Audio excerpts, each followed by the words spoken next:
पदमपुरा में स्थित खारवालों की बस्ती में खाली जमीन पर मुस्लिम समुदाय के कुछ लोगों ने वक्फ बोर्ड का बोर्ड लगा के कब्जा करना चाह रहे। अभी नहीं, पहले से भी चल रहा है, ऐसा नहीं, पहले से भी चल रहा है ये कब्जेधारी। तो मेरे तो आज यही निवेदन था कि दिल्ली रोड पर जलमहल के सामने और हमारे सड़वा में, खोर में कुछ स्थानों पर ये कब्जाधारी इस प्रकार की हरकतें कर रहे हैं कि कहीं भी बोर्ड लगा दो। वक्फ बोर्ड के नाम पर सिर्फ मुस्लिम परिवार, गरीब परिवार, उनको भी निकाल दिया उन्होंने। यानी जमीन कब्जा करके उस जमीनों का दुरुपयोग करना, बेचना, ऐसे ही मुस्लिम लॉ बोर्ड का था। 9-10 महीनों से जिस प्रकार से आदरणीय मुख्यमंत्री भजनलाल शर्मा साहब शपथ लिए हैं और राजस्थान में बीजेपी की सरकार बनी है, लॉ एंड ऑर्डर का पालन हो रहा है और वही अधिकारी अब हैं, कई अधिकारी पहले थे और अब माफिया भी पकड़े जा रहे हैं और पेपर लीक माफिया भी अंदर हो रहे हैं और धीरे धीरे ट्रैफिक व्यवस्था और सब ठीक भी हो रही है। लेकिन अभी भी बहुत कुछ और ठीक करने की आवश्यकता है और एक जनप्रतिनिधि होने के नाते, जागरूक नागरिक होने के नाते स्वाभाविक है कि मेरी अगर कोई भी, मुझे लगता है मेरी विधानसभा में आवश्यकता है तो अधिकारियों को अवगत कराना मेरा दायित्व और धर्म बनता है। ऐसे थोड़ी है कि मैं सरकार आ गई तो पीछे हाथ करके सो जाऊं, निश्चिंत हो जाऊं। मेरी जो दायित्व और मेरी जिम्मेदारी है वो मैं समझता हूँ, उसी कदर बराबर मैं चौकन्ना रहता हूँ। पिछले दिनों बदनपुरा में खसरा नंबर 266 के आसपास अन्य भूमि थी, 14 बीघा लगभग, जिस भूमि पे आजादी से पूर्व एक खारवाल बस्ती रहती आ रही है, जिनके पास न पानी था, न बिजली थी, न लेने दे रहे थे। वो हमने आने के बाद उनको दिलवाई। उसी क्रम में वहां पर एक पुराना महल है, उस महल को और उस जमीन को लेकर दो पक्ष पहले से लड़ रहे हैं आपस में। दोनों ही पक्ष मुस्लिम है जो लड़ रहे हैं, एक पट्टे लिए घूम रहा है और एक जो है वहां वक्फ बोर्ड का बोर्ड लगाकर कब्जा करना चाह रहा है। उस वक्फ बोर्ड का जो बोर्ड लगा, पिछले दिनों हुआ ये था कि खसरा नक्शा, जमाबंदी, ये सारा मेरे पास उपलब्ध था। मैं कानूनन उसके प्रयास कर रहा था, कानूनन तरीके से पुरातत्व विभाग में, जेडीए में, नगर निगम में पत्र दे रखे हैं मैंने कि भाई इस प्रकार की जो जेडीए की, निगम की जमीन है जिन पर कब्जे हो रहे हैं उनको रोका जाए। इस क्रम में मैं बास बदनपुरा किसी कार्यक्रम में जा रहा था तो जाते हुए रास्ते में कुछ माताओं ने मुझे रोका और कहा कि थोड़ा अंदर चलिए। अंदर जाने पर उन्होंने कहा कि एक तो यहाँ पर रोड पर आए दिन हांडियां पकाई जाती है, नॉनवेज पकाया जाता है, जिससे हमारे को समस्या होती है। नॉनवेज हम परहेज रखते हैं तो हमारे को बास आती है तो भी दिक्कत आती है। दूसरा विषय यह था कि वहां पर अचानक रातों रात बोर्ड लगाए जा रहे हैं वक्फ बोर्ड के नाम पर। तो वक्फ बोर्ड के नाम पर बोर्ड क्यों लगाए जा रहे हैं? क्या बात हुई ऐसी कि अचानक रातों को कब्जा किया जा रहा है? तो वो शिकायतें होने पर मैं वहां गया था और मेरे साथ में खारवाल बस्ती की 35-40 महिला पुरुष भी थे और मैं सिर्फ बोर्ड तक गया था और मैंने बोर्ड को लाइव दिखाया था कि ये बोर्ड है और ये, इसके अलावा अगर वहां कैमरे लगे हैं, इसके अलावा मैं कहीं गया हो तो वो कैमरे बता दें कि मैं कहीं गया था। बोर्ड जहां जहां लगे हैं उसके आसपास में गया था और 5-6 बोर्ड रखे हैं, वहां तक गया था मैं। उसके बाद एक झूठा आरोप लगाया जा रहा है कि मैं इमामबाड़े में घुसा और मैंने चप्पल पहने की, जूते पहने। पहले बात तो मैं बोर्ड को देखने तक गया। दूसरी बात, मैं इतना स्वयं मैं सभी धर्मों का आदर करने वाला व्यक्ति हूं। मैं जानता हूं अगर यहाँ कुछ ऐसा है तो मुझे किस तरीके से रहना चाहिए। तो इस प्रकार के झूठे आरोप जो है बेबुनियाद है, इसलिए मैंने वहां पर एक तो जो कब्जे हो रहे हैं, लॉ एंड ऑर्डर का पालन रहे, कब्जाधारियों को इस तरीके से खुलेआम कब्जा नहीं करने दिया जाए। और जो मैं कहीं अगर आता जाता हूं और वह आने जाने में ये लोग इस प्रकार के अपशब्द बोलना या ऐसी गतिविधियां करना, माहौल खराब करना, इसलिए मैंने आज अवगत करा अधिकारियों को आगे, इस देखने की आवश्यकता है कि मेरी विधानसभा में इस प्रकार से क्यों। और दूसरा, वहां चौकियां की आवश्यकता है हमें, उस क्षेत्र में हमें और पुलिस चौकियां चाहिए ताकि वहां पर रात बिरात कोई भगवान न करे दुर्घटना घटे तो नजदीक में पुलिस हो, थाने से पीसीआर आएगी, फोन करेगा, लेकिन आसपास में चौकियां होगी तो वो तुरंत उसको संभाल लेंगे। तो मैं इन्हीं विषयों को लेके यहाँ आया था। पिछले दिनों मैंने जिस प्रकार से कब्जे हो रहे हैं उसके लिए मैंने अनगिनत जगह दिए से बास बदनपुरा खसरा नंबर 266 14 बीघा का मैंने दिया। उसका ये नक्शा भी है, जेडीए के नाम ये जमीन बोल रही है। महल जो है वो पुरातत्व में होना चाहिए, उसका पूरा इतिहास है, उसका पूरा इतिहास है, पत्रिका में छप चुका है।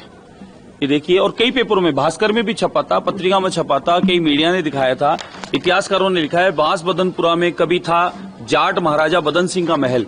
ये बदन सिंह का जो महल है, ये महल के अंदर अचानक इमामबाड़ा कैसे बन गया, ये देखने की आवश्यकता है, जांच करने का विषय है कि ये राजा सूरजमल जी ने बदन सिंह को अच्छे कार्यों को पारितोषित करने के लिए यहाँ पर एक जागीर दी। उस क्षेत्र को बसावट जो है वो बास बदनपुरा के नाम से है और बदन सिंह राजा का वहां राजाभिषेक हुआ। उस राज्याभिषेक स्थान को अचानक इस प्रकार से कब्जा करके वक्फ बोर्ड का बोर्ड लगा देना और ये सब बता देना, ये उचित नहीं है। देखिए, बदनपुरा में स्थित खारवालों की बस्ती में खाली जमीन पर मुस्लिम समुदाय के कुछ लोगों ने वक्फ बोर्ड का बोर्ड लगा के कब्जा करना चाह रहे। अभी नहीं, पहले से भी चल रहा है, ऐसा नहीं, पहले से भी चल रहा है ये कब्जेधारी। तो मेरे तो आज यही निवेदन था कि दिल्ली रोड पर जलमहल के सामने और हमारे सड़वा में, खोर में कुछ स्थानों पर ये कब्जाधारी इस प्रकार की हरकतें कर रहे हैं कि कहीं भी बोर्ड लगा दो और मालिकाना अधिकार जमा दो, और फिर वक्फ बोर्ड का नियम कायदा अलग है। तो मेरे को अगर किसी की भूमि है, उसके नाम है, तो मुझे कोई आपत्ति नहीं है, लेकिन उसके कागज में जेडीए के नाम बोल रही है, महल पुरातत्व में बोल रहा है, फिर उसमें अचानक इस प्रकार का कब्जा करके, अच्छा वो कह रहे पूजा स्थान है, फिर उसके अंदर फैमिली कैसे रह रही है, गैस सिलेंडर, रसोई उसके भीतर बनी हुई है, बच्चे इसके अंदर खुद जूते चप्पल पहने खेल रहे थे, हमने देखे हैं। और कोई भी जाके देख ले, मैं नहीं, कोई भी कभी भी जाके देख ले, पूरी फैमिली उसके अंदर रहती है, घर बार बसा रखा है। फिर वो पूजा स्थान कह रहे, पूजा स्थान था तो पूजा स्थान था, तो पूजा स्थान की एक मर्यादा होती है, तो वहां जाकर कोई भी देख सकता है। तो मैंने उन्हीं सब चीजों को लेकर यहाँ पर उपस्थित हुआ हूँ। अधिकारियों को मैंने अवगत करा दिया है। जिस प्रकार के झूठे मेरे पे आरोप लगाए जा रहे हैं, बेबुनियाद आरोप लगाए जा रहे हैं, पहले भी ये कहा गया कि ID कार्ड और मशीनें सब झूठ है।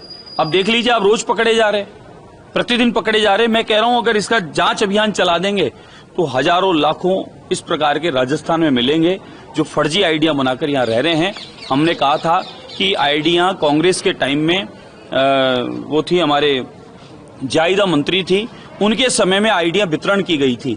आइडिया राजस्थान के नाम से थी, लेकिन आइडिया कहां कहां दी गई उसका रिकॉर्ड आने वाले समय में आपके सामने रखेंगे। वो आईडी, राजस्थान की आईडी कैसे चली गई, भागरोटा में अभी पकड़ी गई अवैध।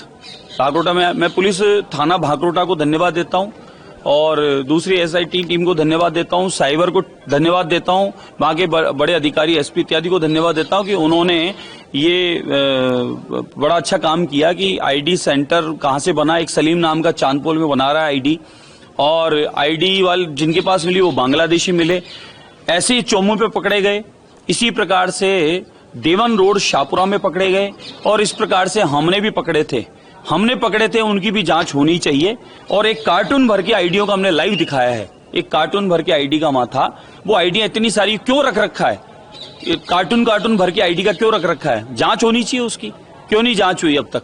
तो इसलिए मेरा निवेदन है कि इसको बारीकी से जांच की जाए, कहीं ऐसा तो नहीं सुरक्षा को खतरा हो और इस प्रकार के ये जो फर्जी आईडी वाले हैं या बांग्लादेशी है वो घुसपैठ कर रहे हैं, जमीनें कब्जा कर उन जमीनों के पट्टे बना रहे हैं।